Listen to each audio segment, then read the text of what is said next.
Jharkhand BJP के कार्यकारी अध्यक्ष रविंद्र राय ने गांडे प्रत्याशी मुनिया देवी के समर्थन में प्रेस वार्ता कर जेएमएम पर निशाना साधा। उन्होंने कहा जेएमएम अब शिबू सोरेन वाला नहीं है, बल्कि हेमंत सोरेन और कल्पना सोरेन वाला पार्टी बनकर रह गया है, जो आरजेडी, कांग्रेस और वामपंथी दलों को मोहरा बनकर बालू माफिया और बांग्लादेशी घुसपैठियों को पनाह देने की साजिश कर रही है। दौरान रविंद्र राय ने कहा कि एनडीए की सरकार बनी तो सूबे के लोगों को फ्री बालू दिया जाएगा।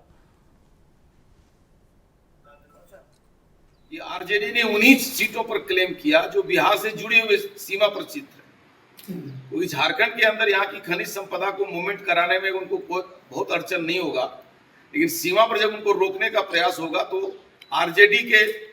विधायक बन करके लोग अपने राजनीतिक प्रभाव का दुरुपयोग करेंगे और प्रशासन को प्रभावित करके झारखंड का शोषण करेंगे। इस षड्यंत्र से झारखंड को बचाने की जरूरत है, क्योंकि आरजेडी पहले से भी कहता रहा है कि भाजपा झारखंड हमारे लाश पर बनेगा, भाजपा के उसके सपनों को पूरा नहीं होने देगा। इस बार का जो इंडी गठबंधन है वो बड़ा ही षड्यंत्र पूर्वक इस प्रदेश में चुनाव लड़ रहा है और अब झारखंड मुक्ति मोर्चा के जितने भी निष्ठावान पुराने लोग हैं